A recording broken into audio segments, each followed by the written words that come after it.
وقال صاحب القرآن صلى الله عليه وسلم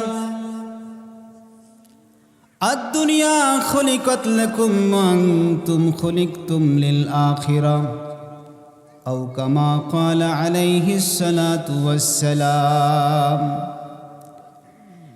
وقال صاحب القرآن صلى الله عليه وسلم من قرأ القرآن فاستظهره فأحل حلاله وحرم حرامه فأدخله الله الجنة وشفاه عشرة من أهل بيته كلهم قد وجبت له النار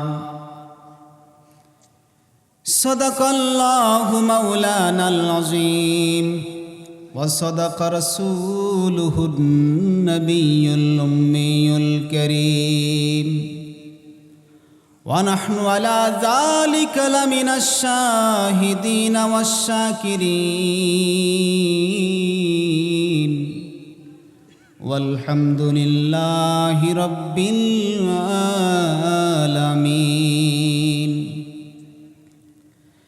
يا رب صل وسلم دائما أبدا على حبيبك خير الخلق كلهم بلغ العلا بكماله كشف الدجى بجماله حسنت جميع خصاله صلوا عليه وآله زروز محبت بلغ العلا بكماله كشف الدجى بجماله حسنت جميع خصاله صلوا عليه وآله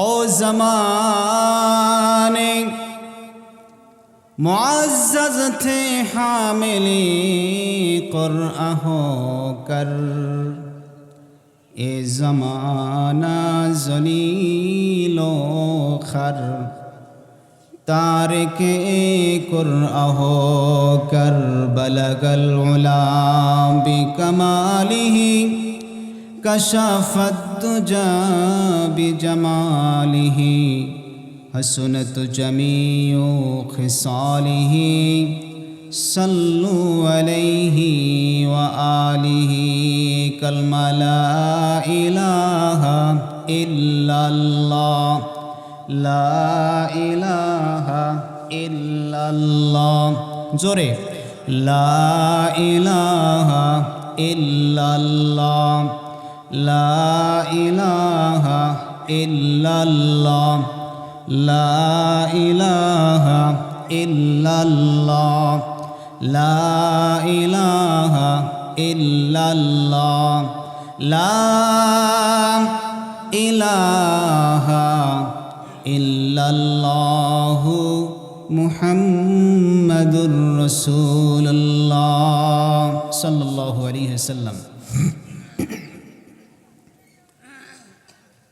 সম্মানিত উপস্থিতি আল্লাহ তাআলার দরবারে লাখো কোটি শুকরিয়া যে আল্লাহ তাআলা আমাদের হায়াতকে দীর্ঘায়িত করে আজকের দিন পর্যন্ত সুস্থ সবল রেখে হাজারো মানুষ থেকে নির্বাচন করে পৃথিবীর পাপ পঙ্কিলতায় ভরপুর সমাজের অন্ধকার থেকে অমানিসা থেকে জুলুমাত থেকে হেফাজত করে তার রহমতের হাতছানি দিয়ে হাজারো মানুষ থেকে নির্বাচন করে আল্লাহ তাআলা আমাদেরকে এই জান্নাতি বাগানে আসার বসার তৌফিক দান করেছেন। এই জন্য আমরা খুশি না নারাজ?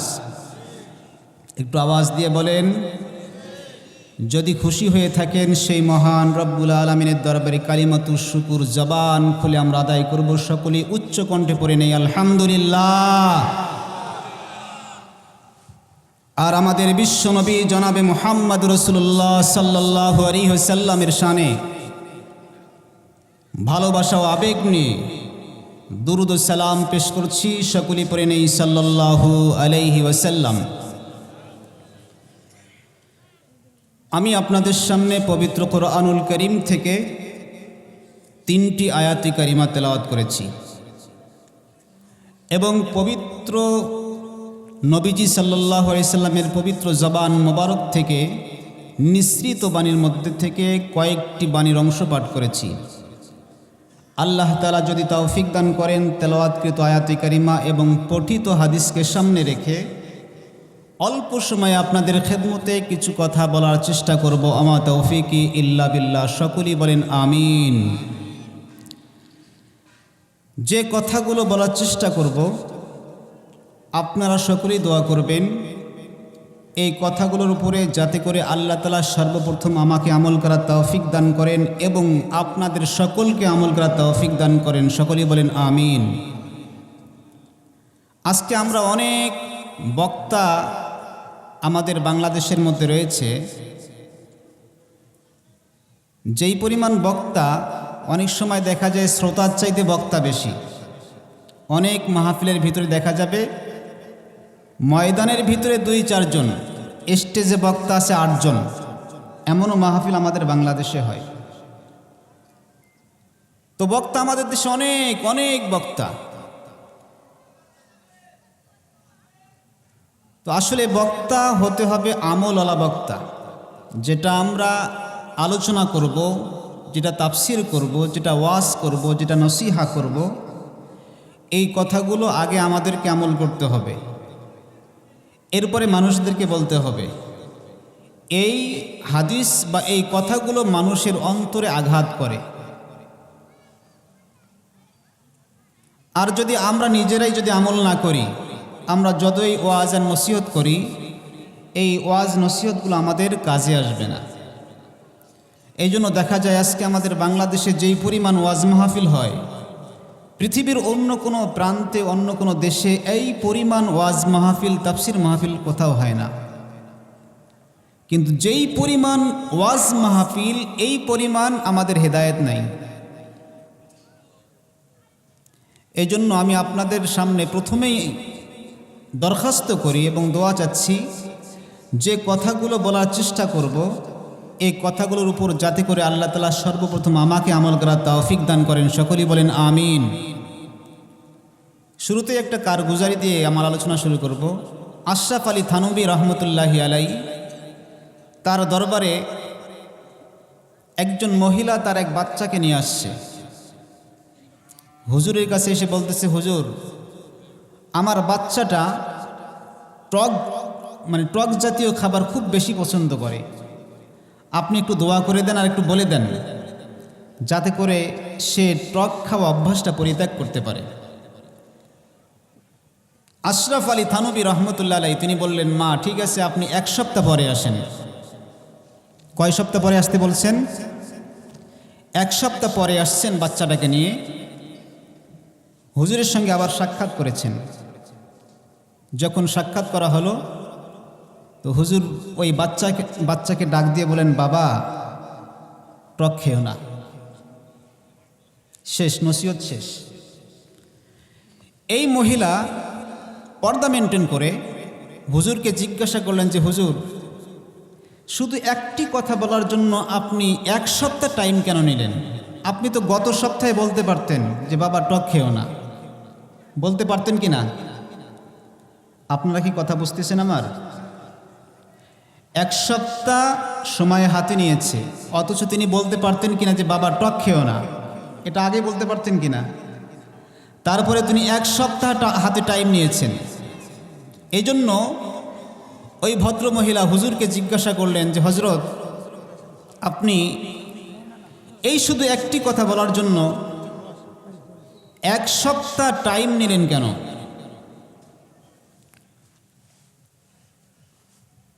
তো হজরত থানভী রহমতুল্লাহি আলাইহি তিনি বললেন যে, মা, আমিও টক পছন্দ করি, আমিও টক খাই। আর ওই গত সপ্তাহে যে আপনি বাচ্চাটাকে নিয়ে আসছেন, তখন তো আমি টক খাই, সেদিনও টক আমি খেয়েছি। এখন আমি নিজেই টক খাই, আমি যদি নিজেই বলি যে বাবা টক খেও না, তো এই কথাটা তার অন্তরে আসর করবে না, প্রভাব ফেলবে না। এই জন্য আমি এই 1 সপ্তাহ টক খাওয়া বাদ দিয়েছি। এক সপ্তাহ টক খাওয়া বাদ দিয়ে এক সপ্তাহ পরে আমি তাকে একটা নসিহা করলাম যে বাবা তুমি টক খেও না। আসলে এই ঘটনাটা বলার উদ্দেশ্য হচ্ছে আমরা যারা নসিহত করব আমাদেরও আমল করা দরকার, যারা শুনবেন তাদেরও আলোচনা শুনে আমল করা দরকার। আজকে ওয়াজ মাহফিলগুলো তো হচ্ছে আমাদের আমলের উদ্দেশ্যে। আপনারা কি বলেন? এটা কি অন্য কোনো উদ্দেশ্য আছে? যদি অন্য কোনো উদ্দেশ্য থাকে খোদার কসম করে বলছি এই মাহফিল করে আপনার 4 পয়সার কোনো দাম হবে না। আপনি লক্ষ লক্ষ টাকা ব্যয় করতে পারেন, কোটি কোটি টাকা ব্যয় করতে পারেন, 2 লক্ষ টাকা দিয়ে বক্তা আনতে পারেন, 5 লক্ষ টাকা দিয়ে প্যান্ডেল সাজাইতে পারেন। আপনার আমল নামায় একটা কানা খরিজ সওয়াবও আল্লাহ তাআলা দেবেন না যদি আপনার নিয়ত খারাপ থাকে।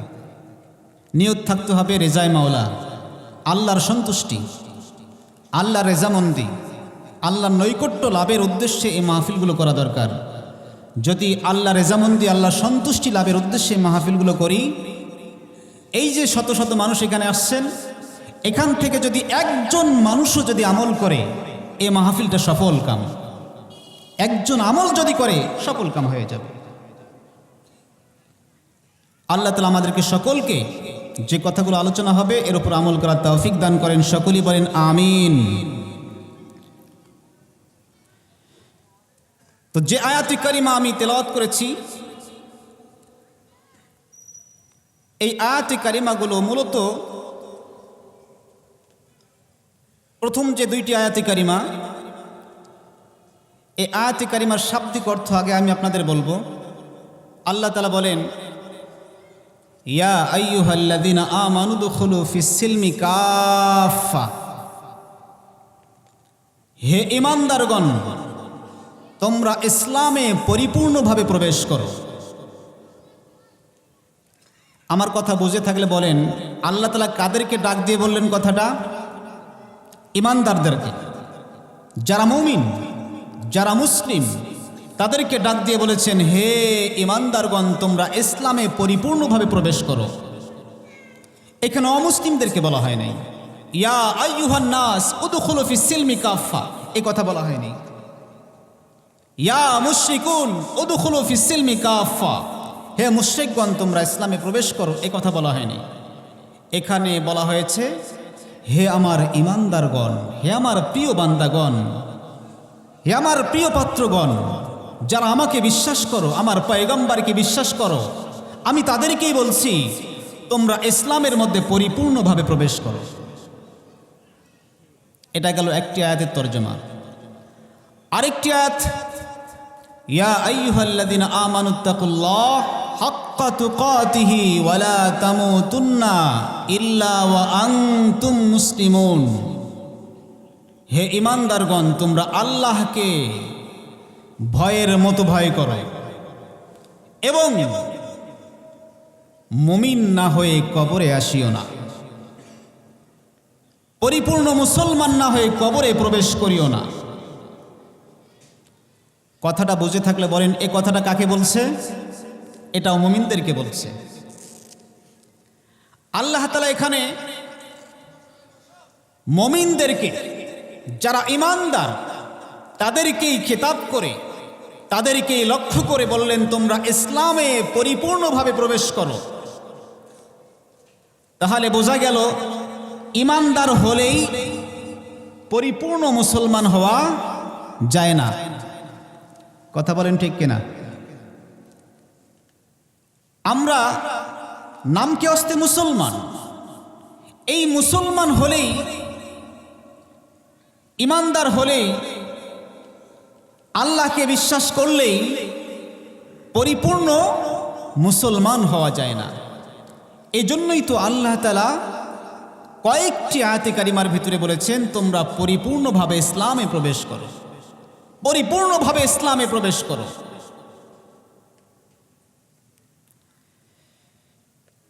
আজকে আমি আপনাদের সামনে এই পরিপূর্ণ ইসলামের কয়টি শাখা, এই শাখাগুলো আপনাদের সামনে আমি আলোচনা করব। আপনারা একটু মনোযোগ দিয়ে শুনবেন কথাগুলো, একটু মনোযোগ দিয়ে ভালোভাবে কথাগুলো শুনবেন। ইসলামের 5টি শাখা রয়েছে। ইসলামের কয়টি শাখা? 5টি শাখা রয়েছে। এখন যদি আপনাদেরকে জিজ্ঞাসা করি 5টা শাখা কি,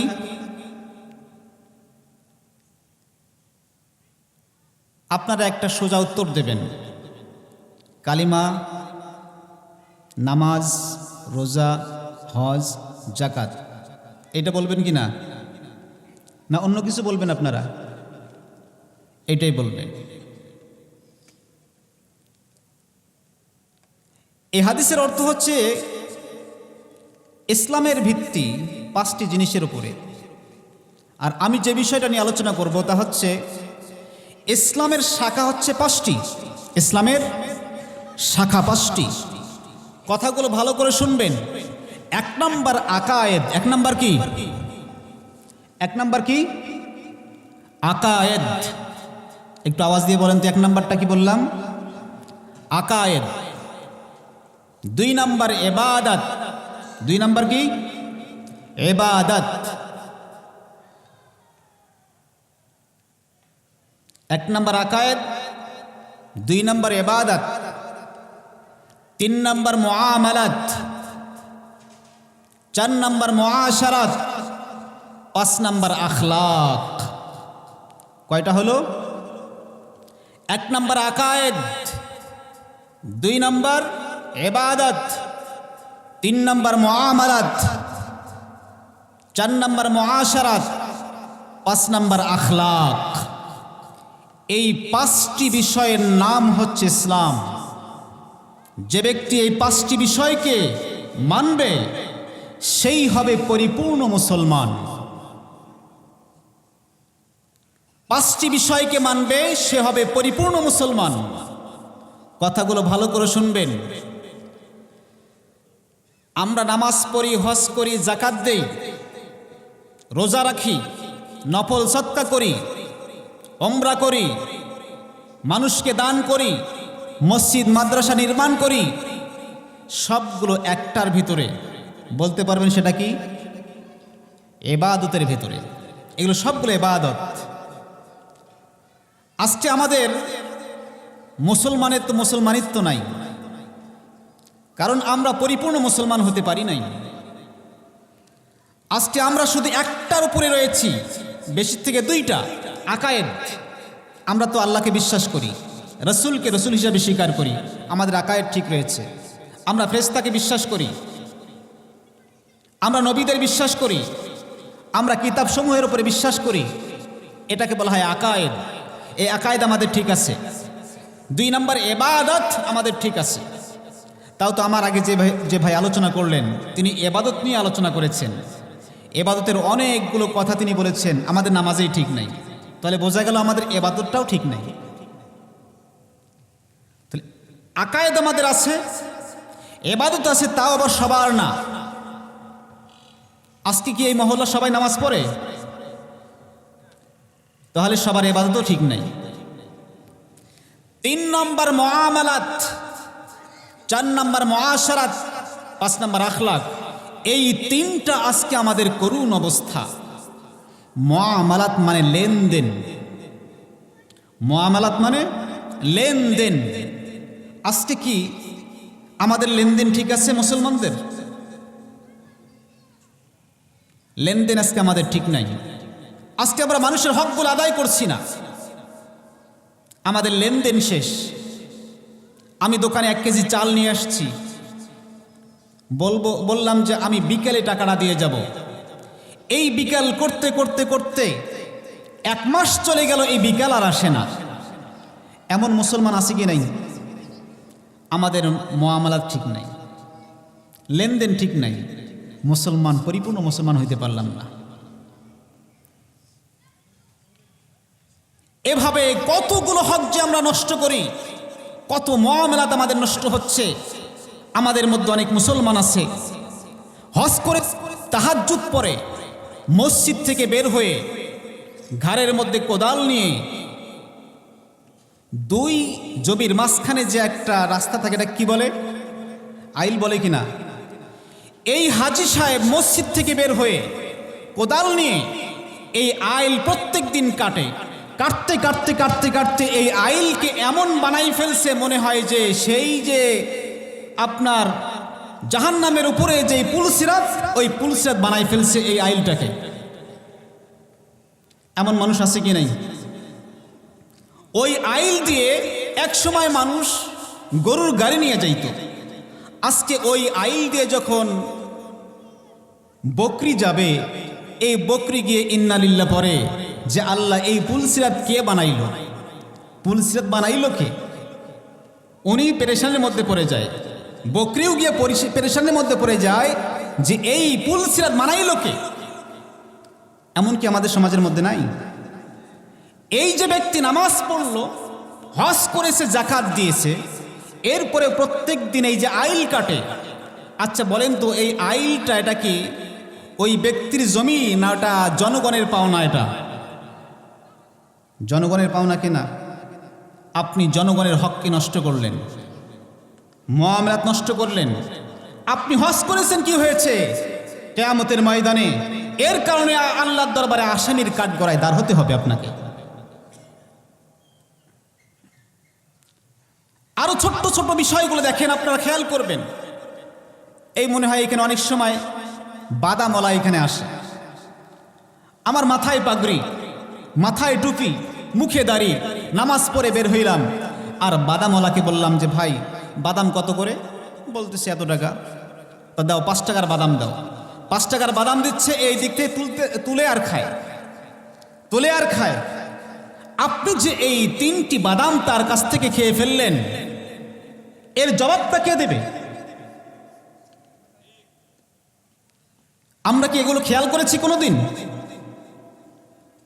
আমি যে ওই বাদামওয়ালার 3-4টা বাদাম তুলে খেলাম, আমার মতো যদি আরো 10 জন খায় তাহলে তো 10 টাকার বাদাম নষ্ট হয়ে গেল।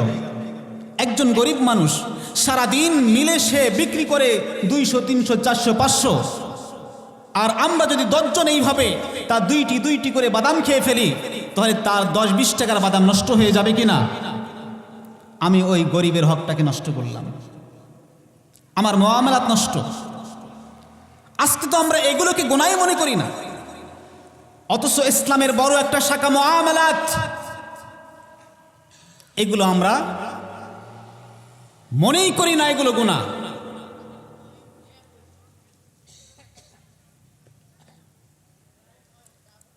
আল্লাহর নবী, বিশ্ব নবী রাহমাতুল লিল আলামিন সাল্লাল্লাহু আলাইহি ওয়াসাল্লাম একদিন সাহাবা কেরামকে ডাকলেন মসজিদে নববীর মধ্যে। সাহাবা কেরামকে ডেকে বললেন, সাহাবারা তোমাদেরকে আমি একটা কথা বলতে চাই, প্রশ্ন করতে চাই। আমার সাহাবারা তোমরা বলো দেখি, এই দুনিয়ার মধ্যে সবচেয়ে বড় মিসকিন কে? সবচেয়ে বড় হত দরিদ্রকে? সবচেয়ে বড় ফকির আর মিসকিন কারা? সাহাবা কেরাম রাদিয়াল্লাহু তাআলা আনহুম বললেন, ইয়া রাসূলুল্লাহ, ইয়া হাবিবাল্লাহ, আমাদের জানা মতে এই পৃথিবীর মধ্যে সবচেয়ে বড় মিসকিন এবং হত দরিদ্র, গরিব এবং মিসকিন তারা যাদের দুনিয়াতে কোনো টাকা পয়সা নাই, ধন দৌলত নাই, ব্যাংক ব্যালেন্স নাই, নারী গাড়ি বাড়ি নাই, এরাই হচ্ছে সবচেয়ে বড় মিসকিন। যখন এই সাহাবা কেরাম বললেন, আমাদের পয়গম্বর সাল্লাল্লাহু আলাইহি ওয়াসাল্লাম সাহাবা কেরামকে ডাক দিয়ে বললেন, সাহাবারাম, না না না, এরা বড় মিসকিন না। মিসকিন তো হবে তারা যারা দুনিয়ার ভিতরে অনেক হজ করবে, যাকাত দেবে, নামাজ আদায় করবে, তাহাজ্জুদের নামাজ আদায় করবে, ইশরাকা ওয়াবিন কোনোদিন কাজা করবে না, এমনকি তারা মাসে মাসে উমরা করার জন্য বাইতুল্লাহতে যাবে, প্রত্যেক বছরে বছরে তারা হজ করার জন্য বাইতুল্লাহতে যাবে, তারা নেক আমল করবে, মসজিদ মাদ্রাসা নির্মাণ করবে, তারা গরিবদেরকে খাওয়াবে। এমন কোনো নেক আমল নাই তারা বাদ দিয়েছে, তারা সবই নেক আমল করেছে। কিয়ামতের ময়দানে যখন আল্লাহর দরবারে যাবে, তখন দেখা যাবে তাদের পিছনে পাহাড়কে পাহাড়, সওয়াব আর সওয়াব। কিন্তু আল্লাহ রাব্বুল আলামিন মুহূর্তের ভিতরে তাদের এই পাহাড়ের সওয়াবের পাহাড়গুলোকে মুহূর্তের ভিতরে গুনায় রূপান্তরিত করে সবগুলো গুনার মধ্যে রূপান্তরিত করে দেবে। চিৎকার দিয়ে কন নাউজুবিল্লাহ। সাহাবা কেরাম রাদিয়াল্লাহু তাআলা আনহু বললেন, ইয়া রাসূলুল্লাহ, এরা কারা, কোন কারণে তাদের পাহাড়কে পাহাড় সওয়াবগুলো সবগুলোই গুনাহে রূপান্তরিত হয়ে গেল? আমার পয়গম্বর বলবে, সাহাবারা শোনো, এরা হচ্ছে দুনিয়ার মধ্যে ওই সমস্ত ব্যক্তি যারা দুনিয়ার মধ্যে অনেক নেক আমল করেছে, কিন্তু মানুষের হকগুলো নষ্ট করেছে, মানুষের হকগুলো আদায় করে নাই।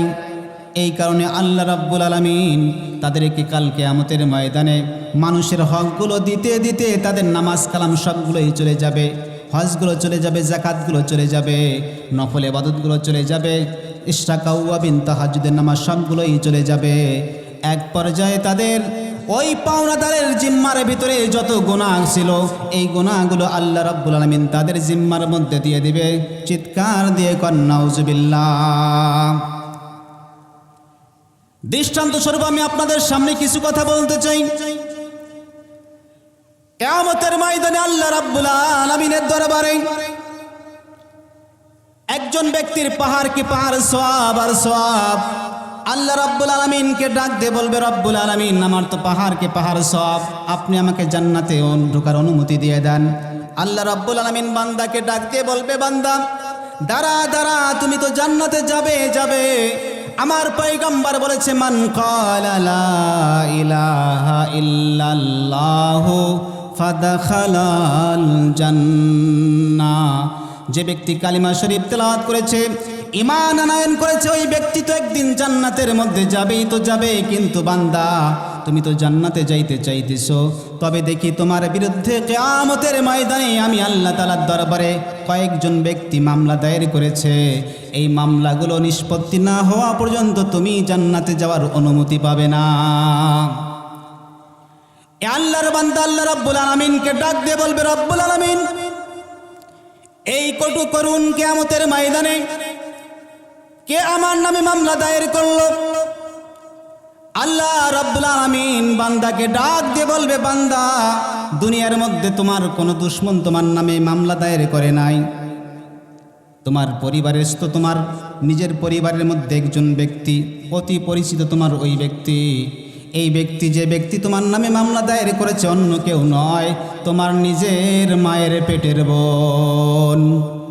কে মামলা দায়ের করেছে? নিজের মায়ের পেটের বোন মামলা দায়ের করেছে। কার দরবারে? কথাগুলো কি আপনারা বুঝতেছেন?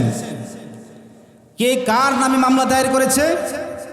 বোন তার ভাইয়ের নামে মামলা দায়ের করেছে আল্লাহর দরবারে।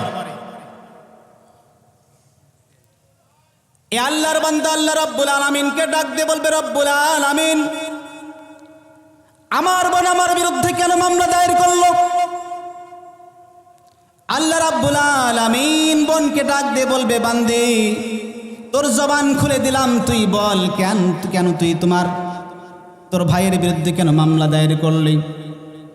এই বোন বলে, রব্বুল আলামিন, আমি যখন দুনিয়ার মধ্যে ছিলাম, আমার বাবা ইন্তেকাল করেছে 6 বিঘা জমি রেখে। মাসালান দৃষ্টান্ত স্বরূপ আমি আপনাদেরকে বলতেছি, আমার বাপ যখন ছিল 6 বিঘা জমি রেখে তিনি ইন্তেকাল করেছে। রব্বুল আলামিন আপনার কোরআনুল কারীমের মধ্যে রয়েছে, বাবা যদি 6 বিঘা জমি রেখে যায়, ছেলে পাবে ডাবল, মেয়ে পাবে অর্ধেক পাবে। আপনার কোরআন অনুযায়ী আমার ভাই পায় 4 বিঘা আর আমি পাই 2 বিঘা। কিন্তু আমার ভাই সালে বলে কলা কৌশলে বিভিন্নভাবে আমাকে বুঝিয়ে সুঝিয়ে আমাকে 2 বিঘা তো দেবেই, দূরে থাক, 1 টাকার জমি আমাকে দেয় নাই। এমন বোন কি, এমন ভাই সমাজের মধ্যে আছে কি নাই? যেই ভাই তার এই বোনকে এইভাবে জমি ঠকিয়ে নিজে আত্মসাৎ করে, এমন ভাই কি আমাদের সমাজে নাই? এই বোন কাল কিয়ামতের ময়দানে আমার বিরুদ্ধে মামলা দায়ের করবে। কারণ কোরআনের ভিতরে আছে, পিতা যে সম্পদ রেখে যাবে, এই সম্পদ থেকে ভাই পাবে ডাবল আর বোন পাবে তার অর্ধেক। মাসালান, বাপে রেখে গিয়েছে 6 বিঘা জমি। আপনারা বলেন তো, ভাই কয় বিঘা পাবে? 4 বিঘা পাবে। বোন কয় বিঘা পাবে? 2 বিঘা পাবে। আজকে আমাদের সমাজের মধ্যে এমন মানুষ অনেক রয়েছে যারা বোনকে এইভাবে ঠকিয়ে ওই টাকাগুলো আত্মসাৎ করে, বিভিন্নভাবে বলে, আরে বোন, বিয়ের সময় তোমার কত টাকা আমি ব্যয় করেছি, অনেক টাকা গিয়েছে আমার, জমি বিক্রি করেছি, অমুক করেছি, তমুক করেছি, তোমার পিছনে আমি তোমাকে লেখাপড়া করিয়েছি। এইভাবে অনেক কথা বলে বোনকে তার ন্যায্য প্রাপ্য থেকে এই ভাই বঞ্চিত করে। কিয়ামতের ময়দানে এই বোন এই জমি ছাড়বে না। আল্লাহ রাব্বুল আমিন আল্লাহর বান্দিকে ডাক দিয়ে বলবে, বান্দি, কিয়ামতের ময়দানে তুমি কি চাও? এ বান্দি আল্লাহ রাব্বুল আলামিনকে ডাক দিয়ে বলবে, মালিক, দুনিয়ার মধ্যে তো আমার টাকার দরকার ছিল, আখিরাতে আমার টাকার দরকার নাই, কোনো জমির দরকার নাই, এখানে আমার নেকির দরকার। কাজেই আমার ভাই দুনিয়ার মধ্যে যত নেক আমল করেছে, হজ করেছে, যাকাত দিয়েছে, নফল ইবাদত করেছে, নামাজ টাকাও বিনচাস্ত আদায় করেছে, ওর ভিতর থেকে যে সওয়াবগুলো হয় এই 2 বিঘার, এই সওয়াবগুলো আমার আমলনামার ভিতরে ট্রান্সফার করে দেন। আল্লাহ রাব্বুল আলামিন সঙ্গে সঙ্গে ভাইয়ের ওই আমলনামা থেকে সওয়াবগুলো বোনের আমলনামার মধ্যে দিয়ে দেবেন। এরপরে অনেক আমল এখনো বাকি রয়েছে, অনেক সওয়াব এখনো বাকি রয়েছে। ভাই তখন আল্লাহ রাব্বুল আলামিনকে ডাক দিয়ে বলবে, রব্বুল আলামিন, এখন আমার অনেক সওয়াব বাকি রয়েছে, আমাকে জান্নাতে ঢোকার অনুমতি দিয়ে দেন। আল্লাহ রাব্বুল আলামিন বলবেন, না রে বান্দা, না, এখনো তোমার নামে কয়েকটা মামলা দায়ের করা রয়েছে। এ আল্লাহর বান্দা বলবে, কে মামলা দায়ের করলো আমার বিরুদ্ধে? আল্লাহ রাব্বুল আলামিন বলবেন, বান্দা, এবার তোর বিরুদ্ধে অন্য কেউ মামলা দায়ের করে নাই, তোর বিরুদ্ধে এবার মামলা দায়ের করেছে এমন একজন মহিলা, যেই মহিলাকে ছাড়া তুমি কোনোদিন ঘুমাইতে পারো নাই, যেই মহিলাকে ছাড়া তোমার জীবনটা একেবারে অচল ছিল। এই মহিলা, এই প্রিয়তমা স্ত্রী তোমার বিরুদ্ধে মামলা দায়ের করেছে। ওই আল্লাহর বান্দা আল্লাহ রাব্বুল আলামিনকে ডাক দিয়ে বলবে, রব্বুল আলামিন, আমার স্ত্রী আমার বিরুদ্ধে কি মামলা দায়ের করলো? আল্লাহ তাআলা বান্দিকে ডাক দেবেন, বান্দিকে ডাক দিয়ে বলবেন, বান্দি, তুই তোর স্বামীর বিরুদ্ধে কি মামলা দায়ের করলি? এই আল্লাহর বান্দি বলবে, রব্বুল আলামিন, আমার স্বামী আমাকে বিবাহ করেছে আজ থেকে প্রায় 50 বছর হয়ে গেল। বিবাহের সময় আমার মোহর ধার্য করেছে 1 টাকা আর 2 টাকা না, কমপক্ষে 2 লক্ষ টাকা মোহর ধার্য করেছে, কিন্তু 50 বছর হয়ে গেল, এখন পর্যন্ত মোহরের 1 টাকা আজ পর্যন্ত আদায় করে নাই। এমন স্বামী আছে কিনা আমাদের সমাজের মধ্যে? মোহরের টাকা যদি বলা হয়, আপনারা কয়জন মোহরের টাকা দিয়েছেন? বলেন তো, কয়জন হাত তুলতে পারবেন এখানে? যদি বলা হয় কয়জন আপনারা মোহরের টাকা দিয়েছেন, কয়জন হাত তুলতে পারবেন? আজকে আমরা মোহরকে আমরা ঋণেই মনে করি না, অথচ এই মোহরটা মেয়েদের জন্য বড় একটা পাওনা, এটা আমাদের জন্য বড় একটা ঋণ। সত্য, আজকে আমাদের মুসলিম সমাজের মধ্যে যখন বিবাহ করতে যাই, আমরা তো যত মোহর বাঁধতে পারি আমরা নিজেদেরকে তত দামি আর বুদ্ধিমান মনে করি। কথা মনে রাখবেন ভালো করে, আপনি বেশি মোহর বাঁধলেই যে বড় বুদ্ধিমান, না না, আপনি যত মোহর বাঁধবেন, যত বেশি মোহর বাঁধবেন তত বড় গাধা আপনি। মোহর, আমাদের পয়গম্বর বলেছেন, সর্বনিম্ন মোহর হচ্ছে 10 দিরহাম। এর পরিমাণ বর্তমান বাজার অনুযায়ী 10,000-এর বেশি হবে না, 10,000-এর বেশি হবে না।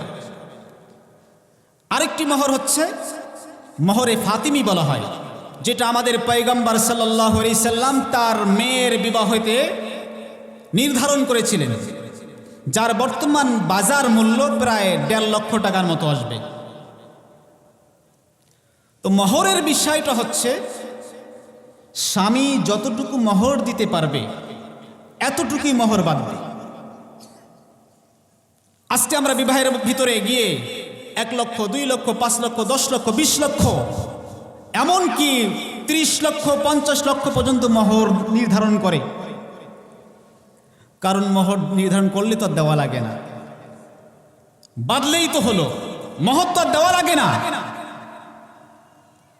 এটা যে বড় একটা পাওনা, তার একটা হক।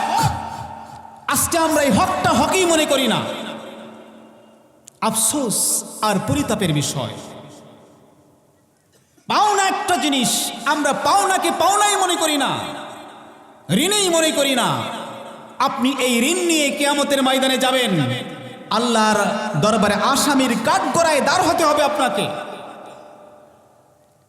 আরো আশ্চর্য ধরনের ঘটনা, অনেক মানুষ রয়েছে আমাদের ভিতরে, মুসলমান রয়েছে, তারা বিবাহ করার পরে প্রথম রাত্রে যখন বিবির সাথে সাক্ষাৎ হয়, সেখানে গিয়ে খাটের উপরে চুপচাপ বসে থাকে। এখন মেয়ে তো আছে সেখানে বসে, নববধূ, এই নববধূর সাথে কোনো কথাবার্তা বলে না। লম্বা সময় পার হয়ে যায়। এই নববধূ এখন স্বামীকে বলে, কেন কথা বলছো না আমার সাথে? এখন এই বেকুব স্বামী এখন বলে, আমি তোমার সাথে কথা বলবো না। কেন? এই জন্য, তুমি যদি তোমার মোহরের টাকা মাপ না করো, আমি তোমার সাথে কোনো কথা বলবো না। এখন বিবি চিন্তা করে, হায়, আমি আসছি সেই দিনাজপুর থেকে, বগুড়া থেকে, অনেক দূর থেকে আমি এখানে এসেছি স্বামীর কাছে, একমাত্র আমার আশ্রয় হচ্ছে স্বামী। এই স্বামী যদি আমার সাথে কথা না বলে, আমার এই জীবনটা কিসের জীবন? সে নিরুপায় হয়ে বলে, হ্যাঁ, আমি তোমাকে মোহরের টাকা মাফ করে দিলাম। চোখের পানি ফেলে মোহরের টাকা মাফ করে দেয়। বলেন তো, এই মোহরটা কি মাফ হবে? এটা কি মাফ হবে? যদিও স্ত্রী তার মুখ থেকে বলেছে, আমি তোমার মোহরের টাকা মাফ করে দিলাম, এই টাকাটা কি মাফ হবে? মাফ হবে না। একটা দৃষ্টান্ত দেই। মনে করেন আমাদের এলাকার একজন ব্যক্তি গরু বিক্রি করতে গিয়েছে জায়গির হাটে, যায় কিনা? গরু বিক্রি করতে যায় কিনা? দুইটা গরু বিক্রি করার জন্য গেছেন জায়গির হাটে। সেখানে গিয়ে দুইটা গরু 2 লাখ টাকা বিক্রি করেছে। কত বিক্রি করছে? এখন এইটা দেখেছে কিছু ডাকাতেরা, দেখেছে এটা যে এই চাচার কাছে 2 লাখ টাকা আছে। যখন বলদিপুকুর আসছে, গভীর রাত্রে একা একা আসতেছে, টাকার সেই ব্যাগ নিয়ে আসছে, এমন সময় চাচাকে ধরছে, এইখানে সোরা ধরছে। সোরা ধরে বলে যে, চাচা, আপনার ব্যাগে যা আছে সব বের করেন। চাচা ভয়ে কাঁপতে কাঁপতে ব্যাগ ভর্তি টাকা সবগুলো দিয়ে দিছে। আপনারা কি করবেন সেই সময়? টাকা দেবেন না? সোরা তো ধরছে এইখানে, টাকা দিতেই হবে। টাকা দিয়ে চলে আসতেছে, যেই যাচ্ছে আবার ডাকাতেরা ডাকছে, চাচা এদিকে আসেন। বাবা, আমার কাছে কোনো টাকা নাই, সব দিয়ে দিছি, কোনো টাকা নাই। চাচা, টাকা দিতে হবে না। তো কেন ডাকলা আমাকে? চাচা, আমরা যে 2 লক্ষ টাকা আপনার কাছে নিলাম, আপনার কি কোনো দাবি দেওয়া আছে? বলেন তো, আপনারা কি বলবেন সেই সময়? সোরা ধরে বলতেছে, চাচা, আপনার কি কোনো দাবি দেওয়া আছে টাকার উপরে? আপনারা কি বলবেন? মৌখিকভাবে বলবেন, না না, এই টাকার উপর কোনো দাবি নাই আমার। কিন্তু অন্তরে থাকবে, যদি তোকে কোনোদিন বৈরাগীগঞ্জ স্ট্যান্ডে পাই, সেই দিন তোকে সাইজ করব। মনে এটা থাকবে কিনা? কিন্তু মুখে বললেন, আমি তোমাকে মাফ করে দিলাম, এটার কোনো দাবি দাবা নাই। এই ডাকাতেরা যেভাবে ওই চাচার কাছ থেকে 2 লক্ষ টাকা ছিনতাই করে মাফ করে নিল, আজকে আমাদের কিছু যুবক রয়েছে, তারাও লক্ষ লক্ষ টাকা মোহর ধার্য করে তারা স্ত্রীকে টাকা না দিয়ে বাসর ঘরে এই স্ত্রীর কাছে এইভাবে মাফ করে নেয়।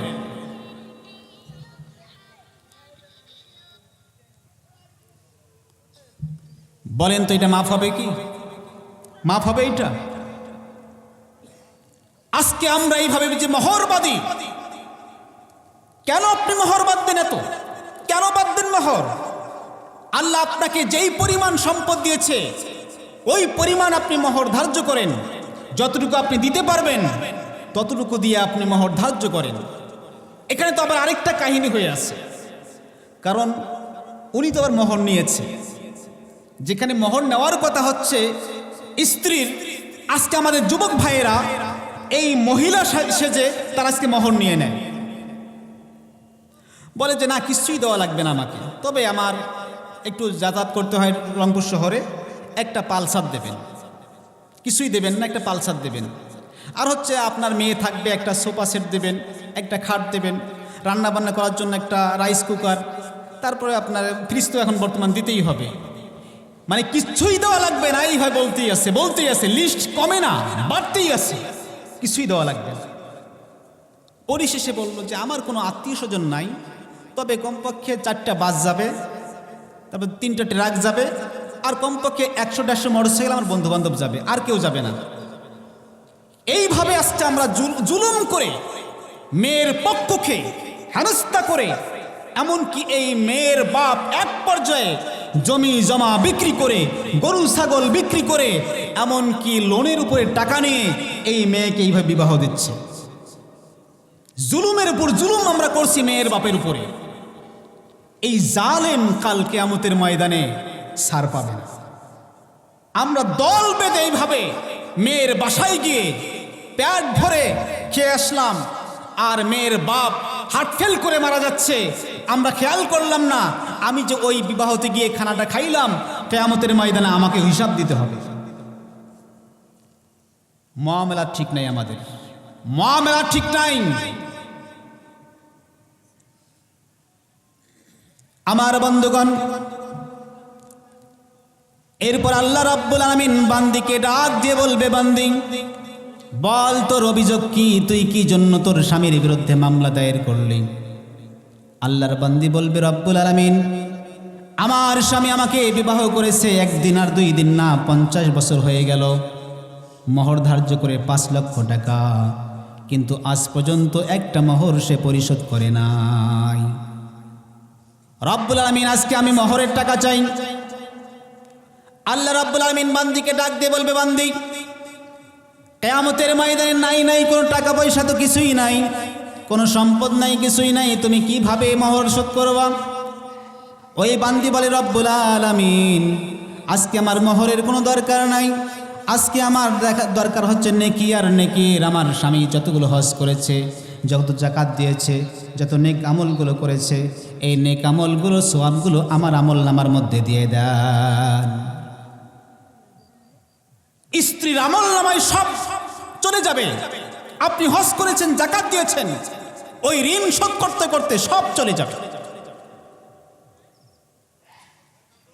এরপরেও কিছু আমল নামার ভিতরে সওয়াব থাকবে। আল্লাহ রাব্বুল আলামিন আল্লাহ তাআলাকে ডাক দিয়ে আল্লাহ রাব্বুল আলামিনের কাছে ফরিয়াদ করে বলবে, আল্লাহর বান্দা বলবে, ও মালিক আমার এখনো কিছু সওয়াব রয়েছে, মেহেরবানি করে আমাকে জান্নাতে ঢোকার অনুমতি দিয়ে দাও। আল্লাহ রাব্বুল আলামিন বলবেন, না রে বান্দা না, তোর বিরুদ্ধে এখনো মোকদ্দমা পেশ করা হয়েছে, তোর নামে এখনো মামলা দায়ের করা হয়েছে, এখনো মামলা রয়েছে এখনো তোর বিরুদ্ধে। আল্লাহর বান্দা বলবে, রব্বুল আলামিন আমার বিরুদ্ধে কে মামলা দায়ের করলো? এরপরে আল্লাহ রাব্বুল আলামিন বলবে, অন্য কেউ মামলা দায়ের করে নাই, তোর বিরুদ্ধে মামলা দায়ের করেছে তোর নিজের ঔরসজাত সন্তান। কে মামলা দায়ের করেছে? এবার নিজের সন্তান মামলা দায়ের করবে, নিজের সন্তান মামলা দায়ের করবে। ভালো করে মনে রাখবেন কথাগুলো। আমার নিজের সন্তান আমার বিরুদ্ধে মামলা দায়ের করবে কিয়ামতের ময়দানে। যেই সন্তানের জন্য আজকে আমরা হালাল হারাম কোনো পার্থক্য করি না, মাথার ঘাম পায়ে ফেলে কষ্টের পরে কষ্ট স্বীকার করে আমরা উপার্জন করি, সন্তানকে খাওয়াই, এই সন্তান আমার বিরুদ্ধে কিয়ামতের ময়দানে নালিশ করবে, মোকদ্দমা করবে, মামলা টুকে দেবে আমার বিরুদ্ধে। আমরা কি কোনোদিন খেয়াল করেছি কথাগুলো? আমার সন্তান আমার বিরুদ্ধে মামলা করবে। আজকে আমি সন্তানকে কত ভালোবাসি, কত মহাব্বত করি। আজকে ফজরের সময় ঠান্ডার দিনে সন্তানকে আমি ডেকে দেই না, নামাজ পড়ার জন্য ডাকি না, জোহরে আমি মসজিদে পাঠাই না, মাগরিবে আমি পাঠাই না, এশায় আমি তাকে মসজিদে পাঠাই না। বিভিন্ন বাহানা দেখিয়ে, লেখাপড়ার বাহানা, বিভিন্ন অজুহাত দেখিয়ে আমার সন্তানকে আমি নামাজ থেকে বঞ্চিত করি। এই যে মহাব্বত দেখিয়ে আমার সন্তানকে আমি নামাজ থেকে বঞ্চিত করলাম, এই সন্তান কাল কিয়ামতের ময়দানে আমি পিতার বিরুদ্ধে মামলা দায়ের করবে আল্লাহর দরবারে। নাউজুবিল্লাহ বলেন। আমার সন্তান আমার বিরুদ্ধে মামলা দায়ের করবে। এই কথাগুলো আমার না, এই কথাগুলো আমার না, কোরআনুল কারীমের ভিতরে আল্লাহ তাআলা ঘোষণা করেছেন, সন্তান যখন জাহান্নামে যাবে, এই সন্তান পিতা মাতাকে নিয়ে, গার্ডিয়ানকে নিয়ে, অভিভাবকদেরকে নিয়ে, তাদেরকে সঙ্গে নিয়ে জাহান্নামের মধ্যে যাবে। আল্লাহ রাব্বুল আলামিন বলেন, وقال الذين كفروا ربنا أرنا الذين أضلانا من الجن والإنس نجعلهما تحت أقدامنا ليكونا من الأسفلين। আল্লাহ রাব্বুল আলামিন আয়াতে কারিমার মধ্যে বলেন, কিয়ামতের ময়দানে আল্লাহ রাব্বুল আলামিন এই সন্তানদেরকে যখন জাহান্নামের মধ্যে নিক্ষেপ করবে, এই সন্তানগণ আল্লাহ রাব্বুল আলামিনের কাছে ফরিয়াদ করে বলবে, রব্বানা আরিনাল লাযাইনি আযাল্লানা, ও আসমানের মালিক আল্লাহ, আজকে আমাদেরকে ওই সমস্ত ব্যক্তিদেরকে দেখিয়ে দেন, আমাদের গার্ডিয়ানদেরকে দেখে দেন, আমার পিতার মাতাকে দেখিয়ে দেন, যাদের কারণে আমরা নামাজ পড়তে পারি নাই, যার কারণে আমরা কোরআন শিখতে পারি নাই, যার কারণে আজকে আমরা আল্লাহর বিধানকে মানতে পারি নাই, যার কারণে আমরা সুন্নাহ শিখতে পারি নাই, ওই পিতা মাতাকে আমাদের সামনে নিয়ে আসেন, তাহতা আকদামিনা লিয়াকুনা মিনাল আসফালিন। ওই পিতা মাতাকে আমাদের সামনে নিয়ে আসেন, তাদের বুকের উপরে পা দিয়ে তাদেরকে শেষিয়ে সঙ্গে নিয়ে জাহান্নামের মধ্যে যাইতে চাই, ওই পিতামাতাকে আমাদের সঙ্গে নিয়ে জাহান্নামের মধ্যে পাঠিয়ে দেন। অন্য একটা আয়াতে কারিমার মধ্যে আল্লাহ তাআলা বলেন, রব্বানা আতানা সাদাতানা ওয়া কুবরাআনা ফাআদাল্লুনাস সাবিলা রব্বানা আতিহিম যিফাইনি মিনাল আযাবি ওয়াল আনহুম লাআনান কাবীরা। এই আয়াতে কারিমার মধ্যে আল্লাহ রাব্বুল আলামিন বলেন, এই সন্তানকে যখন জাহান্নামের মধ্যে নিক্ষেপ করা হবে, সন্তানগুলো আল্লাহ রাব্বুল আলামিনকে ডাক দিয়ে বলবে, রব্বুল আলামিন, দুনিয়ায় যখন আমরা ছিলাম, আমরা আমাদের পিতামাতাকে মান্য করেছি, আমাদের পিতা যেই কথা বলেছে আমরা সেইটাই মানছি, আমাদের মাতা যেই কথাগুলো বলেছে আমরা সেইটাই মান্য করেছি, আমরা আমাদের নেতাদেরকে মান্য করেছি, আমরা আমাদের মুরব্বীদেরকে মানছি, তাদের কথা শুনে আজকে আমরা জাহান্নামের মধ্যে যাইতেছি। ও রব্বুল আলামিন, ওই গার্ডিয়ানদেরকে আমাদের সামনে নিয়ে আসেন, আমাদের সামনে আমাদেরকে যে আযাবটা দেবেন তার চাইতে দ্বিগুণ আযাব তাদেরকে দিয়ে তাদের সঙ্গে আমাদেরকেও জাহান্নামের মধ্যে নিক্ষেপ করেন। চিৎকার দিয়ে কন নাউযুবিল্লাহ। সন্তানদের কথাই বলো, সন্তানেরা কিয়ামতের দিন আল্লাহর কাছে যে ফরিয়াদ করে বলবে যে, আল্লাহ, আমার পিতামাতাকে আমার সামনে আনেন, তাদের বুকের উপরে পা দিয়ে তাদেরকে নিয়ে আমি জাহান্নামে যাইতে চাই, আমি আজকে একাই জাহান্নামে যাব না। আজকে খুবই মহাব্বত করি সন্তানকে, খুবই মহাব্বত করি, নামাজ পড়াইতে চাই না, আজকে কোরআন পড়াইতে চাই না আমার সন্তানকে। আজকে মুসলমান ঘরে সন্তান যখন জন্মগ্রহণ করে,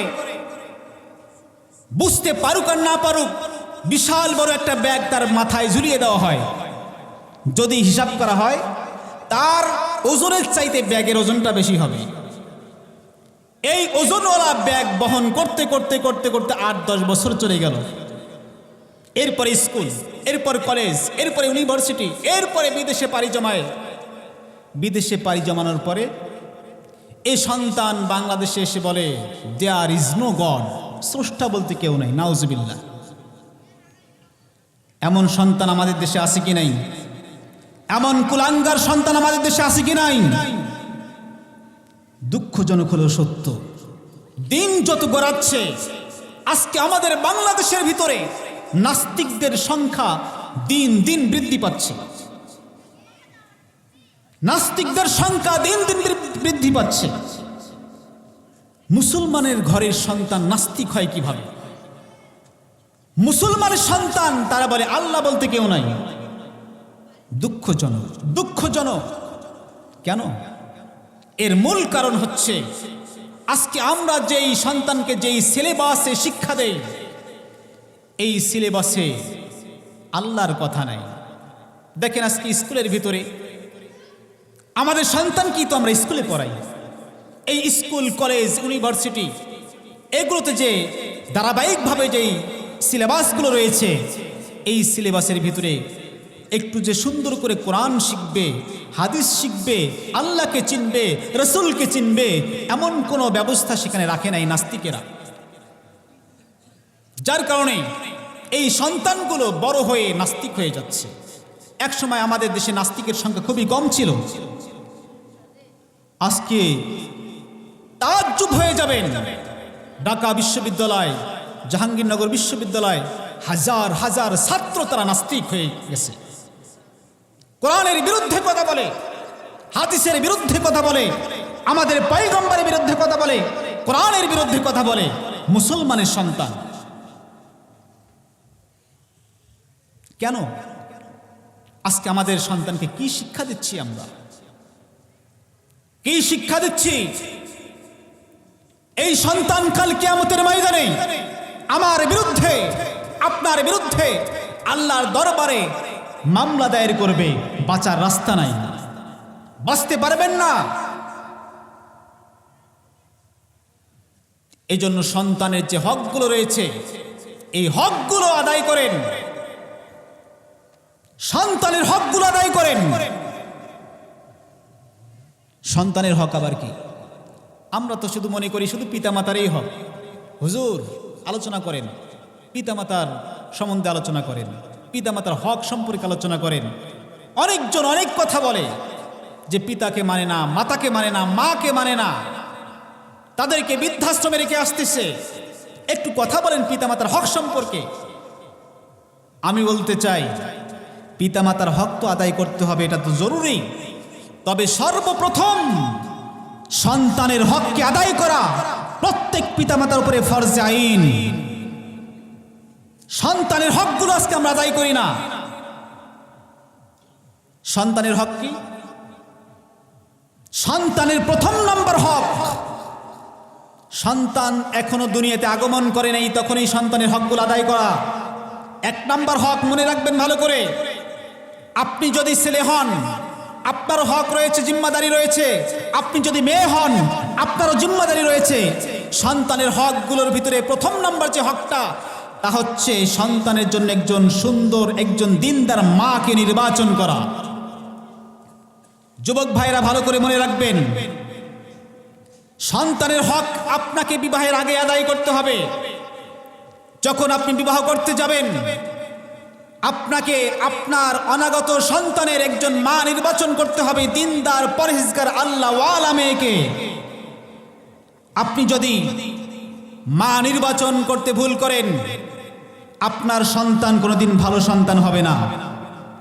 আপনি এমন একজন মেয়েকে আপনার বাসায় নিয়ে এসেছেন, যেই মেয়ে বন্ধু ছাড়া থাকতে পারে না, সে হোটেলে রাত কাটিয়েছে, এমন একজন মেয়েকে আপনার জীবন সঙ্গী বানিয়েছেন। খোদার কসম করে বলছি, এই মেয়ের পেট থেকে কোনোদিন ভালো সন্তান আশা করা যায় না। আচ্ছা বলেন তো, আপনি একটা টক ফলের গাছ গেড়েছেন, এই টক ফলের গাছ থেকে কি আপনি মিষ্টি ফল আশা করতে পারেন? কথা বলেন। আপনি গাছ গেড়েছেন টক ফলের, ওই টক ফল গেড়ে আপনি সেখান থেকে কি মিষ্টি ফল আশা করতে পারেন? আপনি গাছ গাড়লেন, নষ্টা মেয়েকে খারাপ গাছ গাড়লেন, এই খারাপ গাছ থেকে আপনি ওমরের মতো ব্যক্তি চান। আপনার সন্তান ওমর হবে, আপনার সন্তান আব্দুল কাদের জিলানী হবে, আপনার সন্তান সালাউদ্দিন আইয়ুবী হবে, আপনার সন্তান কাসেম নান্তবী হবে, আপনার সন্তান আশরাফ আলী থানভী হবে? কোশ্চিন কালেও হবে না। যেমন মেয়েকে নিয়ে এসছেন, ওই তার পেট থেকে ওই সন্তানই হবে, ওই সন্তানই হবে। এই জন্য যুবক ভাইদেরকে বলতে চাই, যখন বিবাহ করতে যাবে, দিনদার মেয়েকে দেখে বিবাহ করবে, তাহলে তোমার সন্তান দিনদার, আল্লাহওয়ালা, পরহেজগার হবে। আর যদি খারাপ মেয়েকে নিয়ে আসো, তোমার দুনিয়াও শেষ, আখিরাতও বরবাদ হয়ে যাবে। সন্তানের প্রথম নাম্বার হক একজন দিনদার মেয়েকে বিবাহ করা। আর মেয়েদের উচিত একজন দিনদার স্বামীকে গ্রহণ করা। আজকে আমরা যখন বিবাহ করতে যাই, প্রথম নাম্বার দেখি মেয়েটার বাপের কোনো টাকা পয়সা আছে কি নাই, আবার এক বাপের এক মেয়ে কিনা এটা আমরা লক্ষ্য করি। যদি এক বাপের এক মেয়ে হয় তো কেল্লা ফতে হয়ে গেল, মানে শ্বশুর মারা গেলে সবগুলোই তার, এই নিয়তে আমরা যাই। এরপরে দেখি সৌন্দর্য কিনা, সুন্দর কিনা, তার চামড়া ফর্সা কিনা, এটা আমরা লক্ষ্য করি। এরপর বংশ দেখি, তবে বর্তমান বংশ দেখে না, এখন বর্তমানে সুন্দর এবং টাকা হলেই তাকে বিবাহ করে। দিনদারি আজকে আমরা দেখি না। আমার সন্তানের যে একজন পুত্রবধূ নিয়ে আসবো, আমি আজকে দিনদার মেয়েকে তালাশ করি না, আমি দেখি আমার ওই মেয়ের টাকা আছে কিনা, সুন্দর কিনা, এইটা দেখি বাস রাজি হয়ে গেল। এক সময় তো ছিল আমাদের বাংলাদেশের মধ্যে ছিল, যখন পাত্রী দেখার জন্য যাইতো মেয়েকে ডাক দিয়ে বলতো, মা আচ্ছা বলো দেখি তুমি কোরআনুল কারীম কতবার খতম করেছো, এই প্রশ্ন করতে এক সময় করছিল কিনা এগুলো।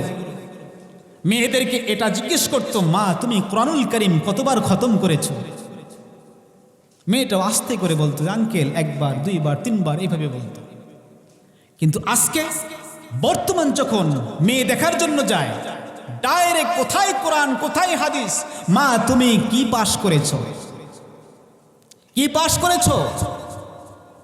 মেট্রিক আইএ বিয়ে হলে তো হবে না, এই মেয়ে চলবে না, মাস্টার্স পাস করা লাগবে। আজকে এই জন্যই তো বৃদ্ধাশ্রমে গিয়ে দেখেন, বৃদ্ধাশ্রমে গিয়ে দেখেন ওই মাস্টার ডিগ্রিওয়ালা মেয়েরা শাশুড় আর শাশুড়িকে ঘাড় ধাক্কা দিয়ে বের করে বৃদ্ধাশ্রমে পাঠিয়ে দিয়েছে। তালাশ করে দেখেন, তালাশ করে দেখেন মুসলমান বৃদ্ধাশ্রম কেন তৈরি করবে। আরো দুঃখ লাগে, আমাদের বাড়াই বাড়াই নাকি বৃদ্ধাশ্রম তৈরি হচ্ছে। নাউজুবিল্লাহ বলেন। মুসলমান কোনোদিন বৃদ্ধাশ্রম তৈরি করতে পারে না, মুসলমান বৃদ্ধাশ্রম তৈরি করতে পারে না। আল্লাহ কোরআনের ভিতরে বলেছে বৃদ্ধাশ্রম কেন আসবে, অকাযা রাব্বুকা আল্লা তা'বুদু ইল্লা ইয়্যাহু ওয়া বিল ওয়ালিদাইনি ইহসানা। আল্লাহ তাআলা চূড়ান্ত ঘোষণা, আল্লাহর ইবাদতের পরে তোমরা তোমাদের পিতা আর মাতার খেদমত করবে, এটা আল্লাহর চূড়ান্ত ফয়সালা। আজকে আমাদের পিতামাতাকে বাড়ি থেকে বের করে বৃদ্ধাশ্রমে পাঠিয়ে দিচ্ছি, কোন মুসলমান বৃদ্ধাশ্রম তৈরি করতে পারে না। আফসোস লাগে, আফসোস লাগে।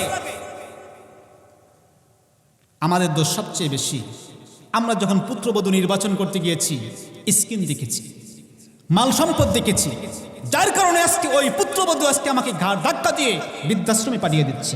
কথা বলেন ঠিক কিনা?